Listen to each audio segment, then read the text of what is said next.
किस तरीके से ईरान ने दे रॉकेट, दे ड्रोन, दे क्रूज मिसाइल। अगर इसराइल कहता है जी हम ईरान को जवाब देंगे, अगर इसराइल ईरान पे एक अटैक करता है तो पाकिस्तान को क्या पोजीशन लेनी चाहिए?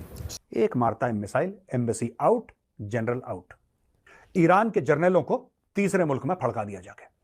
कल बहुत अफसोसनाक वाकया न्यूयॉर्क के अंदर हुआ है कि अमेरिका के झंडे जलाए गए, हमास के झंडे लहराए गए और उसके बाद डेथ टू अमेरिका के नारे लगाए। अब ईरान क्या करेगा और इजराइल क्या करने जा रहा है, ये बड़ी खौफनाक इस वक्त सूरत हाल क्रिएट हो चुकी है। इसराइल के खिलाफ अपने बरादर इस्लामी मुल्क को सपोर्ट करना चाहिए, फ़लस्तीनियों के हक में बात करनी चाहिए।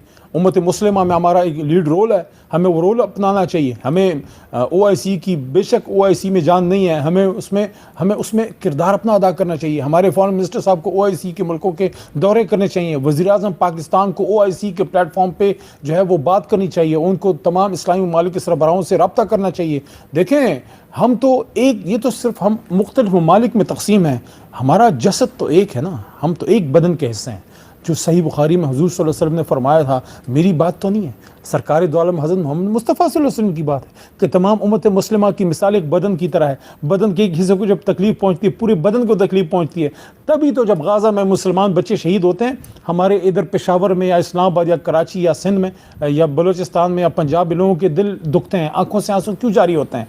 क्योंकि हम एक बदन का हिस्सा हैं। उनका हम पे हक नहीं है। ईरान क्या करेगा, क्योंकि ईरान ने भी ये कहा है कि उसके पास भी ऐसा हथियार है कि फिर वो जो करेगा वो दुनिया देखेगी। लेकिन इसके ऊपर यूनाइटेड नेशंस की जो न्यूक्लियर वॉचडॉग है वो बहुत ज्यादा परेशान है, क्योंकि इसमें यूनाइटेड नेशंस न्यूक्लियर वॉचडॉग के चीफ ने ये अनाउंस किया, ये ऐलान किया है कि ये सूरत हाल खतरनाक हो सकती है। इसकी वजह यह है कि खतरा यह है कि इजराइल ईरान के न्यूक्लियर फैसिलिटीज को हिट कर सकता है।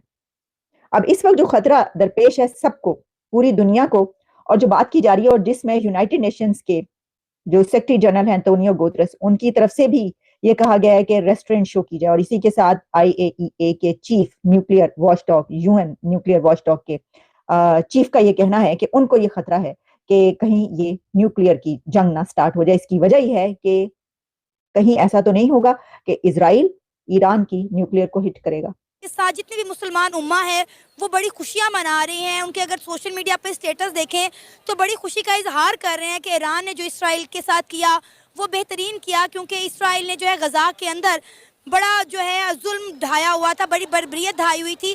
तो क्या कहना चाहेंगे आप इस सारे मामले पर? कहा जा रहा है कि वर्ल्ड वॉर 3 का आगाज होने वाला है। और दोस्तों, चैनल पर नए हैं तो चैनल को सब्सक्राइब कर लीजिए, वीडियो को लाइक करिए और बगल में जो बेल वाला आइकन है उससे जरूर प्रेस कर दीजिए। शतरंज का खेल हो गया बहुत तगड़े वाला। आप देख ही रहे हैं कल से अपनी टेलीविजन पे। दोस्तों, आपको पता है जो दुनिया में एक नैरेटिव चला था कि इजराइल ने इतने लोग मार दिए और इतने इनोसेंट लोग मार दिए और गाजा पट्टी में ये हो गया, गाजा पट्टी में वो हो गया, इजराइल ने एक ऐसी चाल चली है जिसमें ईरान फंस गया है। अब मैं आपको समझाता हूं चाल कैसी है दोस्तों। दमास्कस जो है, दमास्कस में एम्बेसी की बिल्डिंग के अंदर, अपनी खुद की एम्बेसी की बिल्डिंग के अंदर कुछ लोग बैठे थे, जिसमें 2-4, आई थिंक 3 उनके जनरल्स थे, ईरान के सीनियर जनरल्स थे, और बाकी और लोग थे, ईरानी थे, उसमें एक इराकी था, उसमें एक सीरियन था। सब लोग मिलजुल के वहां पे थे, काम अपना कर रहे थे, जो भी कर रहे थे। इजराइल का जहाज आता है, एक मारता है missile, embassy out, general out.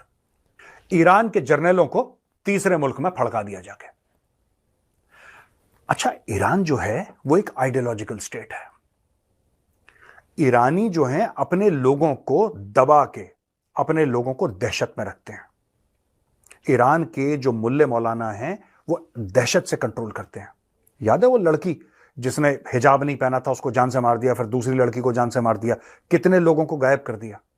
कहते हैं 150 लोग अभी तक गायब ही हैं, उनकी कोई अकाउंटिंग नहीं है कि जब से उन्होंने प्रोटेस्ट करा था गए कहां, कौन से जेल में पड़े हैं, तहखाने में, ये जमीन के नीचे दफन कर दिया, नोबडी नोस। तो ईरान का जो स्टेट है ना, वो ऐसे ही खौफ, डर, तुम्हें मार डालेंगे, तुम्हारे घर को साफ कर देंगे, इस तरीके से लोगों पे अपने कंट्रोल करता है। यहां पे इजराइल आके ईरान के कॉन्सुलेट पे दमिश्क में सीधा मारता है, मिसाइल खत्म कर देता है सबको।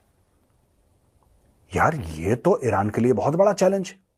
और यहां पे ईरान ने अपने दिमाग का इस्तेमाल करना बंद कर दिया। अभी तक बड़ा चंट बन रहा था, वो बड़ा सुरता बन रहा था ईरान कि कभी इसके ऊपर अटैक करेंगे हुथियों से, कभी कहेंगे हमास से, कभी कहेंगे हिजबुल्लाह से।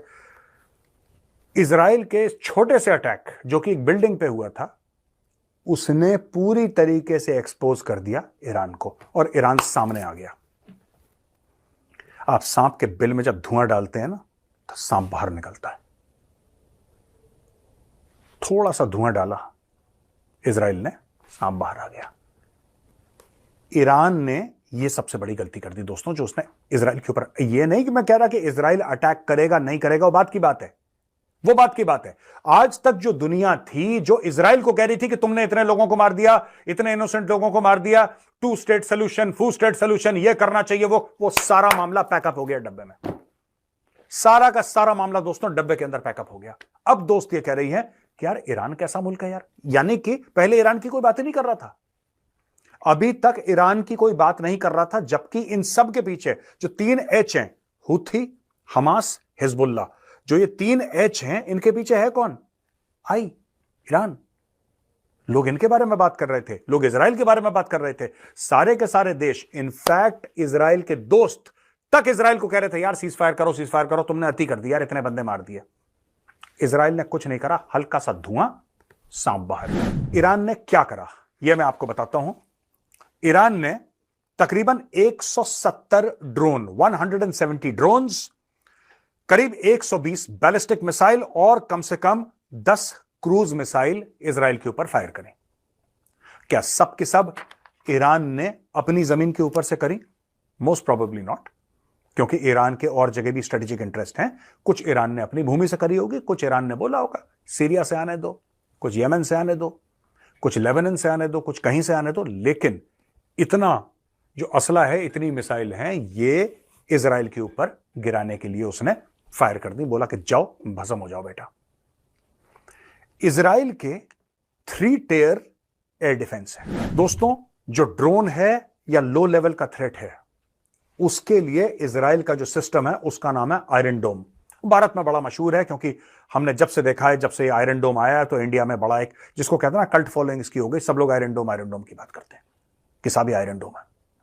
आयरन डोम है जो लो लेवल के टारगेट्स हैं, जो ऊपर हेलीकॉप्टर उड़ रहा है या ऊपर से मिसाइल आई, कोई आसपास से आई या कोई ड्रोन उड़ा, उसको टेक डाउन करने के लिए iron dome is the ideal weapon system for air defence. और मुसलसल वो नारे तो ये लगा रहे हैं कि हम अगर इजराइल ने रिटेलिएट किया तो हम इजराइल का साथ नहीं देंगे, लेकिन इनके पास कोई चॉइस नहीं है।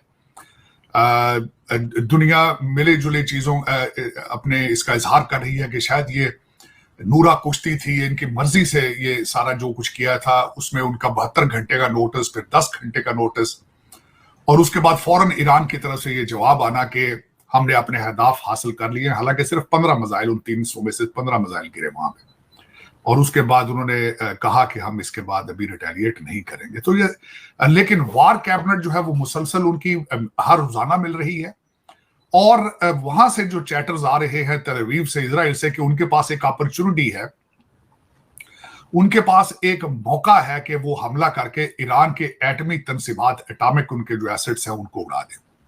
जब मैं इसको तफसील से पढ़ रहा था कि जो उनके पास, एक तो उन्होंने जब पिछली दफा इजराइल ने हमला किया था तो उसके बाद उन्होंने अपने एटमी जो एसेट्स हैं उनको उन्होंने मुख्तलिफ जगह पे स्प्रेड किया पहाड़ी इलाके में, ताकि मिसाइल अटैक से, एयर अटैक से बचाया जा सके। फिर वो अपने ज्यादातर एटॉमिक एसेट्स को अंडरग्राउंड ले गए, जेर जमीन के नीचे उन्होंने चीजें एस्टेब्लिश की।